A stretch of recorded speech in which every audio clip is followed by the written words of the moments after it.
Allez, c'est parti. Correction du CTM BTM 3 1D1 1DX Mark III. Donc le boîtier possède un autofocus dual pixel. Qu'est-ce que ça signifie? Eh bien, cela signifie que chaque pixel dédié à la construction de l'image est aussi dédié à la mise au point. Normalement, dans les boîtiers classiques, on a un capteur pour la définition de l'image et on a un capteur dédié à la mise au point, qui est souvent physiquement en dessous en bas du réflexe, en dessous du capteur dédié à l'image. Si vous allez sur le site de Canon, qui est ici, donc il vous explique bien que le dual pixel est un capteur d'image et un processeur dédié à la mise au point. Et chaque photosite permet à la fois la mise au point, mais aussi c'est ici, voilà, mais aussi la définition de l'image. Il nous indique qu'on arrive donc à 90% de la largeur qui permet sur la largeur qui permet une mise au point. Ce qui est quand même très très rare chez les réflexes, hein, qui ne sont pas les hybrides.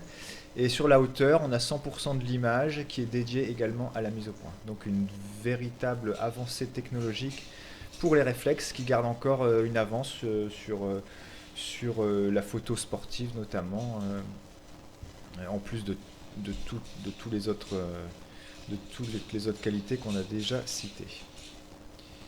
Deuxième question, qu'est-ce que c'est que les collimateurs croisés? Alors vous avez sur un réflexe des collimateurs croisés et des collimateurs qui sont soit horizontaux soit verticaux. Si vous prenez cette image-là à gauche là, de votre écran, donc c'était mon 5D Mark II.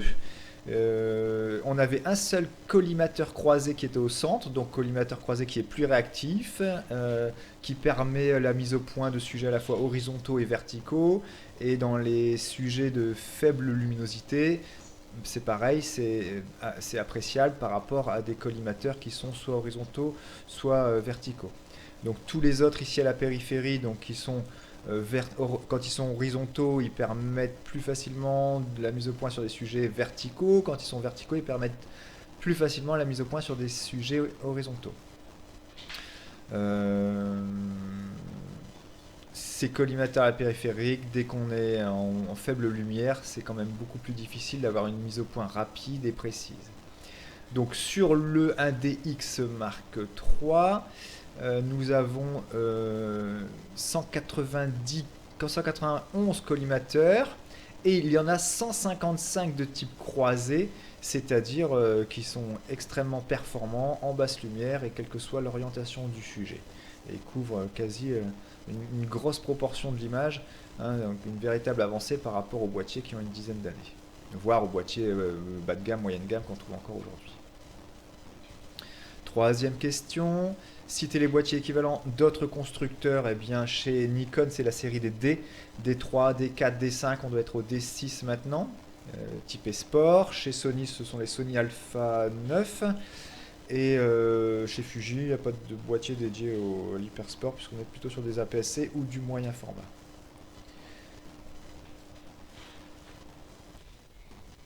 Alors, question sur les 20 millions de pixels. Donc, nous avons un capteur du 1D. Donc, un capteur 24-36. Il y a 20 mégapixels. Le ratio d'image est de 2 tiers. Soit x le nombre de pixels en largeur, y en hauteur. X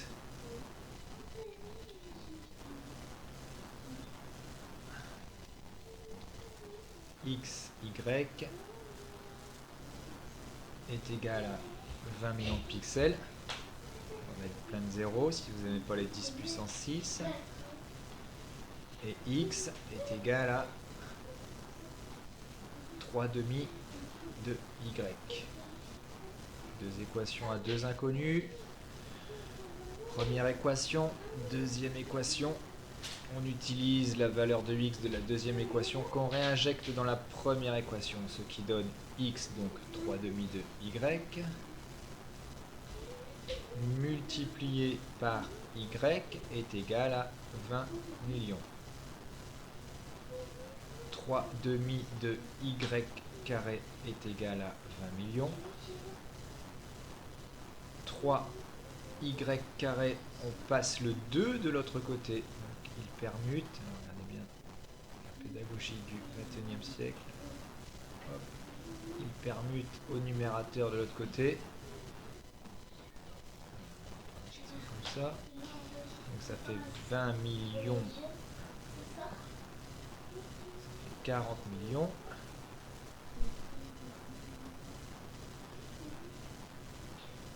Je passe de l'autre côté. Y carré est donc égal à 40 millions divisé par 3. Y est égal, alors déjà 40 millions divisé par 3. 40, 1, 2, 3, 1, 2, 3, divisé par 3. 13 333 333. 13 333 033 333.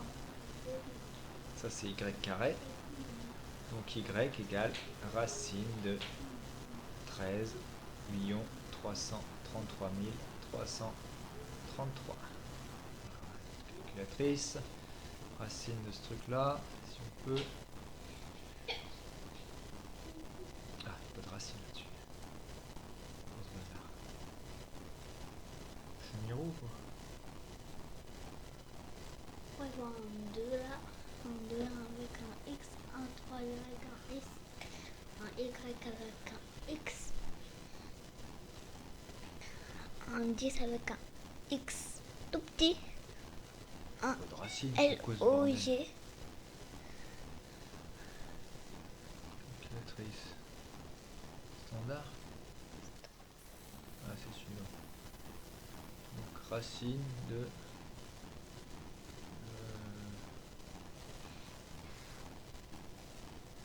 13 millions. 1, 2, 3, 1, 2, 3. Racine. 3651. 3600 3651 pixels. pixels. Donc x, Pixels. c'est 1,5 fois ça. D'accord. Fois 1,5. Fois 1.5.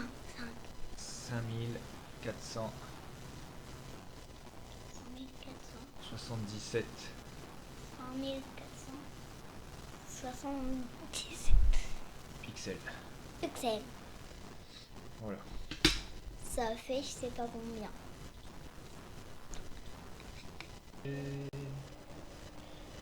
Alors, question suivante, avec à quoi sert un buffer? Eh bien, c'est une mémoire de stockage dédiée à dans l'appareil photo. Et ensuite, à 200 dpi, quelle sera la taille d'un tirage? Alors, je vais reprendre ce truc-là. À 200 dpi, quelle sera la taille d'un tirage?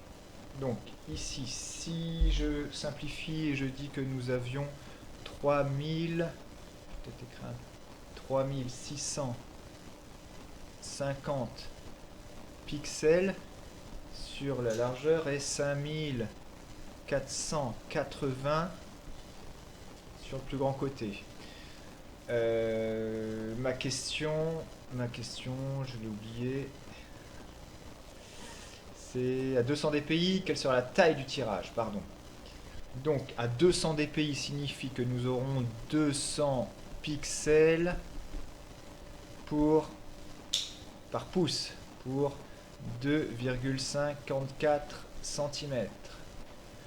Règle de 3, moi si je prends le plus grand côté, le 5480 pixels,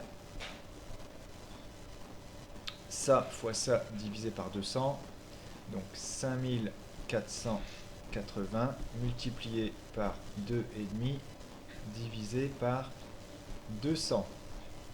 Je peux barrer un 0 en haut en bas, ça fait 548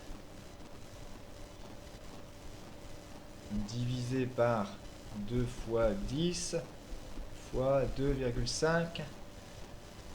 548 divisé par 2, ça fait 250, ça fait 500, 270, 274.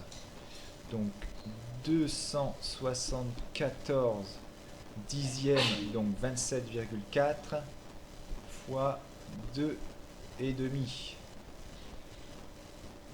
27,4 fois 2 et demi, il me faut une calculatrice. Même si on peut le faire sans. Non. Tac. Tac. 27,4 fois 2,5 est égal à 68,5. 68,5, nous sommes en centimètres. 68,5. Si l'on regarde sur la hauteur, donc on a un ratio 2 tiers, toujours pareil. Donc ce côté-là est 1,5 fois plus grand que l'autre, donc on divise par 1,5 si on veut avoir le plus petit côté. Divisé par 1,5. 45. Donc on a un 70-45, on va dire. 45,5 cm. Voilà. Alors, exo suivant, avec 20 millions de pixels, ça l'a fait. Quel sera le poids d'un fichier TIFF en RVB 14 bits? Alors, on va prendre ça. Fichier nouveau.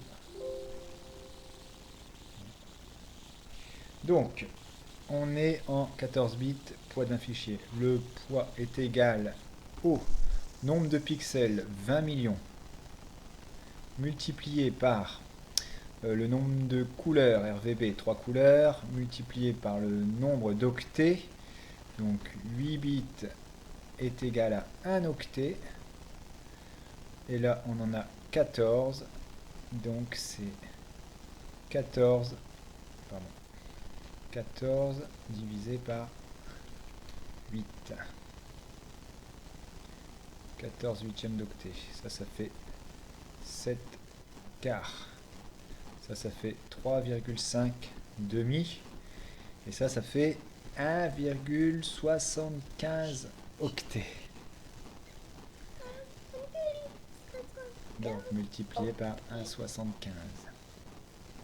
C'est égal à 60 mégas multiplié par 1,75.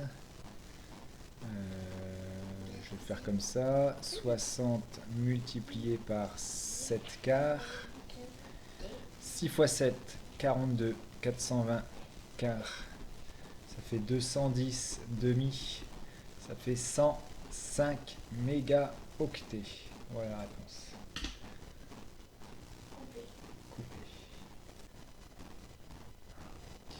Alors, quoi sert la 4K en vidéo? Avoir une meilleure définition et permet des recadrages assez importants quand on doit stabiliser l'image sans tout en gardant une bonne qualité vidéo. Avec 16 images par seconde, combien de temps pourrais-je photographier une action ininterrompue? 16 images par seconde, sachant que je peux faire 1000 images. Combien de temps je vais pouvoir shooter? Donc on fait comme ça. Je vais changer de stylo, j'aime pas trop. Ça, c'est mieux. Ouais. Donc je... 16 images? Je sais plus. 16 images par seconde.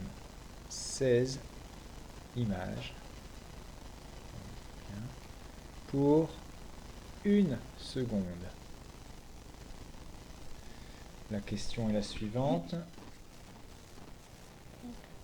Voilà. Sachant que je peux faire 1000 images, combien de temps je vais pouvoir photographier? Eh bien, en secondes, ça fait 1000 fois 1 divisé par 16 secondes. Donc, si on simplifie ça, ça fait 500 huitièmes, 250 quarts, 125 demi, 62,5 secondes. c'est-à-dire environ 1 minute de shoot ininterrompu. Pas de S.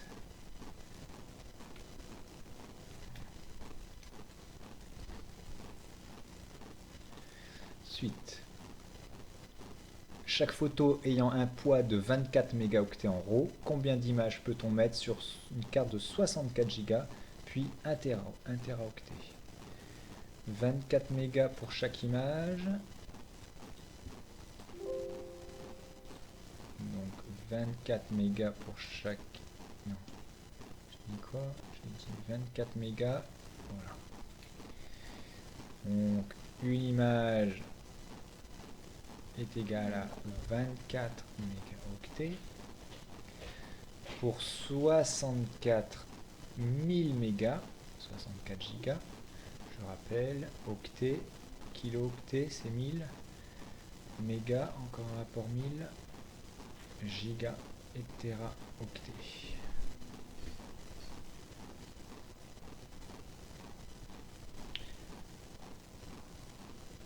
64 fois 1 divisé par 24. 64 000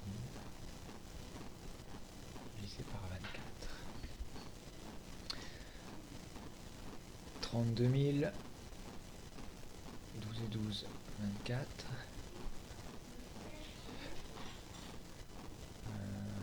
Encore divisé par 2. 16 000. Sixième. 8000 tiers.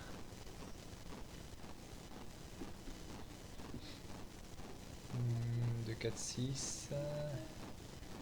6,65.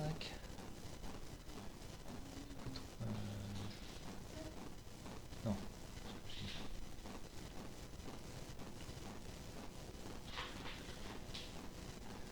8 tiers. 2. 2, 4, 6.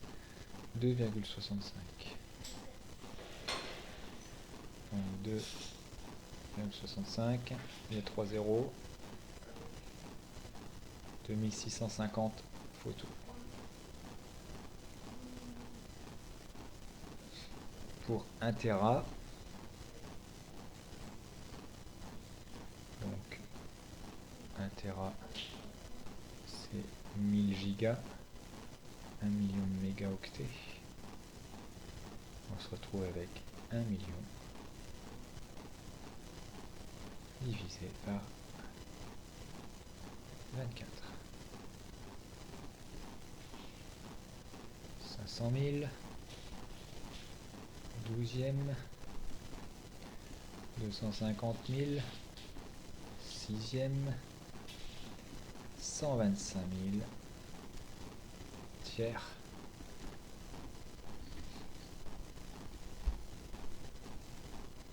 Et 125 ou 12 divisé par 3, ça fait 4. 4,333. Donc 125 000, ça fera 43 333 photos. Alors, partie optique pour les BTM, je réalise un reportage avec un 300 mm f2.8, calculer l'angle de champ. Donc, angle de champ, on avait vu que c'était 2 arctangente, autrement dit tangente moins 1, du diamètre du capteur divisé par 2 fois la focale. Donc 2 tangente moins 1. Donc le capteur c'est un 24-36. Si on fait Pythagore, on trouve environ 43 mm. 2 multiplié par la focale. 2 fois 300. 600. Donc c'est égal à 2 tangente moins 1. 43 divisé par 600. 43 divisé par 600.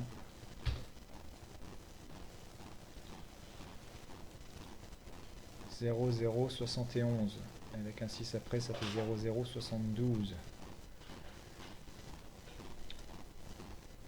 Et on fait la tangente moins 1 de ça. 4 degrés. Multiplié par 2, 8 degrés. Donc 0,072. 8 degrés. Donc c'est un nombre de champ très très petit. Plus petit que ça.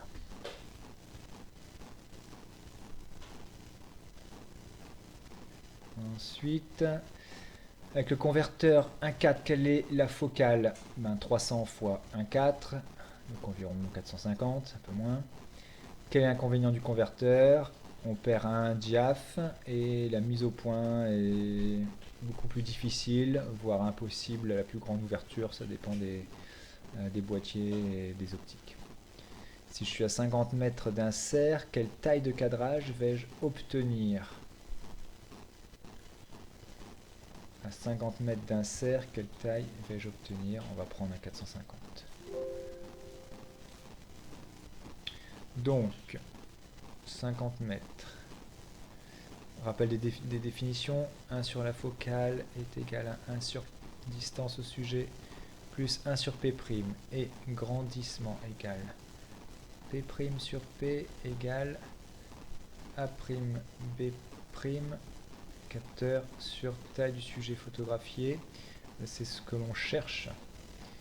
On fait toujours pareil, on exprime P'. P' pour le supprimer.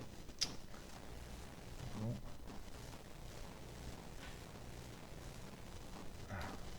P' pour le supprimer de la première équation, c'est égal à A'B' multiplié par P divisé par AB.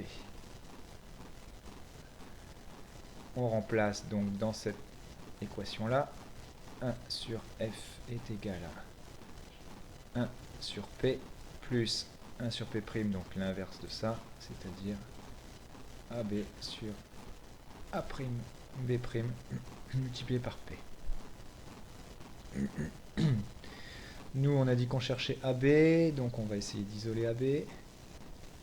AB est égal à 1 sur F moins 1 sur P. Je passe le 1 sur P de l'autre côté. Et il y a A'B' fois P au dénominateur, donc à multiplier par A'B' multiplié par P.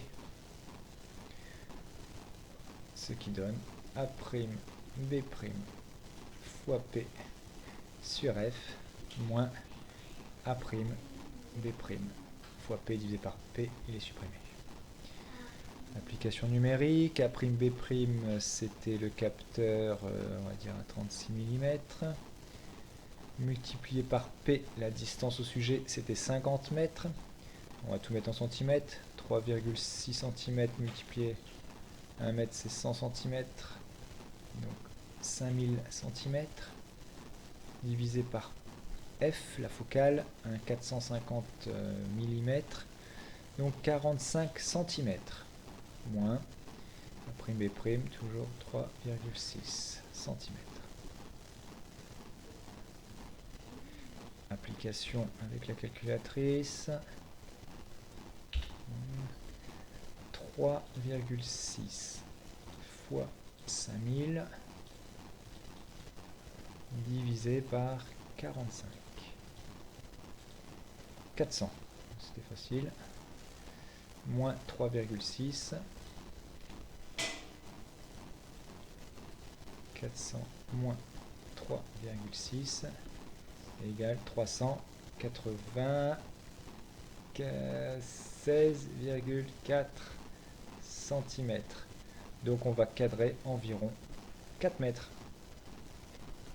Donc l'envergure, plus que l'envergure d'un cerf, pas de problème. Et sans être trop perdu dans l'image. Alors, tableau de calcul. On va changer la couleur. D'équivalence d'exposition. Un F2.8, un 400e, 400 ISO. Ici, je passe à F8. Donc, je calcule, j'ai fermé mon diaphragme. F4, F5, 6, F8 de moins 3 diaph. Pour passer de 400 à 100 ISO, 200 plus 1 diaph, moins 1 diaph, 100 ISO, moins 2 diaph. Donc je suis sous-exposé de moins 5 diaph, donc il faut que je regagne 5 diaphragmes ici. La réponse est donc 1 200e, 1 diaph, 1 100, 1 50, 1 25, 1 12. 1 12e de seconde pour le premier. Deuxième. Cette fois-ci, je garde toujours la première expo. Je passe de F de 8 à F16. F4, 5, 6, 8, 11, 16. Et je perds moins 5 diaph. Pour le temps. Alors là, je passe à 1 200, 1 100, 1 50, 1 25, 1 12. Le indice c'est juste après. Donc ça fait 5 plus 5 et 1 tiers. Pour les ISO, il faut donc, il manque donc, alors plus 5 moins 5, je suis à plus 1 tiers, il faut que je baisse de 1 tiers. Ou de moins 0,3, c'est pareil. Donc je fais juste un cran sous X en ISO, donc je passe à 300, 325 ISO.